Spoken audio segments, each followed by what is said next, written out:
कर। Unit 3.8 Reading Time. Nani's glasses. Nani lost her glasses and she could not find them. मतलब नानी ने अपनी ऐनक, उनका जो चश्मा था वो घुमा दिया और उन्हें कहीं भी नहीं मिल रहा था। Could not find them, उन्हें उनका चश्मा कहीं भी नहीं मिल रहा था। नानी keeps losing her glasses. वो लड़का क्या कहता है, नानी जो है हमेशा अपनी चश्मा भूलती रहती है, वो हमेशा कहीं चश्मा रखकर भूल जाती है। और उससे क्या पूछती है, Where did I keep them? वो हमेशा अपनी लड़के से पूछती है, Where did I keep them? She always asks. So she needs me to be her eyes to find her own eyes. तो कहता है कि नानी को मेरी बहुत जरूरत है कि मैं उनकी आंखें बनूं ताकि मैं उनकी आंखें ढूंढ सकूं। उन्हें बिना चश्मा दिखता नहीं, इसीलिए चश्मा ही उनकी आंखें हैं।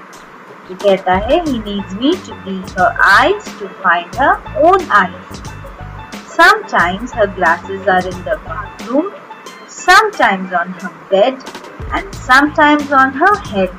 अब वो कह रहा है कि कभी-कभी उनकी जो ऐनक है, उनका जो चश्मा है, वो मुझे कभी-कभी बाथरूम में मिलता है, कभी उनका बिस्तर पर मिलता है, जब वो सोती है वहाँ पर रखकर भूल जाती हैं, और कभी-कभी तो उनके सर पर ही मिल जाती है।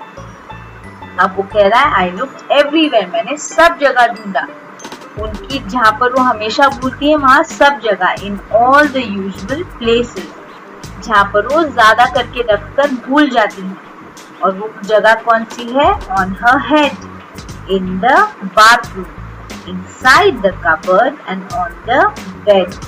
उनके सर पर, बाथरूम में, कबर्ड के अंदर और उनके बिस्तर पर भी। फिर उसने और कहाँ देखा, I also looked under her favorite chair.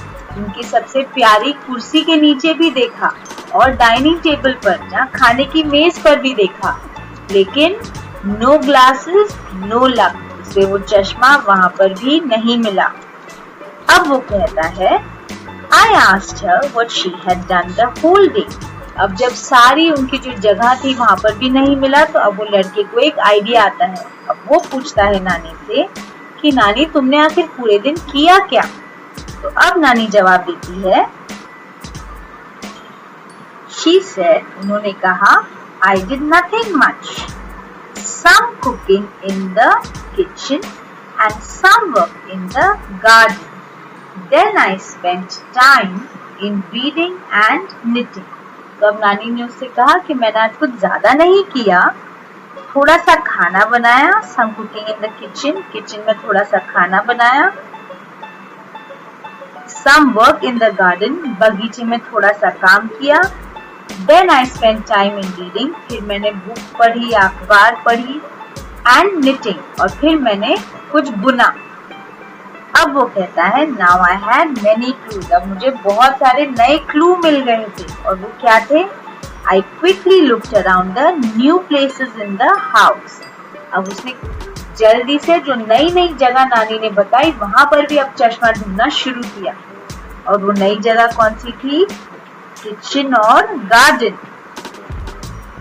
I quickly looked around new places in the garden. आहा, वो कहता है आहा, I found the missing glasses. और उसे वो चश्मा मिल गया। The glasses were wrapped in the knitting yarn. अब जो चश्मा था वो कहाँ भूल गई थी नानी? उन्होंने बुनने के बाद चश्मा उस ऊन के गोले में ही छोड़ दिया, तो उसे वहां पर knitting yarn, उसे उस ऊन के गोले में उनका चश्मा मिल गया। और इस तरह नानी को उनका चश्मा उसने ढूंढकर आखिरकार दे ही दिया। ये पाठ नानीज ग्लासेस हमें प्रेपोजिशन भी सिखाती है। प्रेपोजिशन होते हैं पूर्व सर्ग, या तो उन्हें कहा जाता है संबंध सूचक अव्यय। मतलब ये हमें दिखाते हैं कि जो चीज है वो कहाँ रखी है। प्रेपोजिशन पोजीशन बताती है किसका, नाउन का, जैसे कि on, in, inside, on, under, ये सारे जो शब्द हैं इन्हें कहा जाता है प्रेपोजिशन। तो अगर कोई आपसे पूछे कि underline all the prepositions in this lesson, तो आप अंडरलाइन करेंगे ऑन, इन, इनसाइड। जब किसी अलमारी या किसी ड्रॉर के अंदर चीज होती है तो वहां लिखते हैं इनसाइड। अगर आप लिखेंगे इन द कबर्ड तो ये गलत होगा, आपको लिखना चाहिए हमेशा इनसाइड। On, under, on. और कौन से प्रेपोजिशन है, चलिए ढूंढते हैं, हमें मिलेंगे। I did nothing much, spend time in reading। और यहाँ पर आएगा around।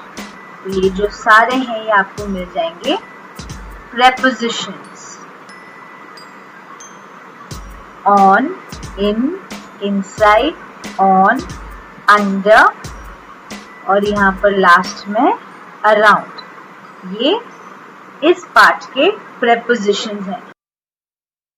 Do remember to like, share, subscribe and click the bell icon to stay updated on all of the latest videos. Please let us know in the comment section below what other lessons you would like us to make. We would love to hear from you. Thank you for watching.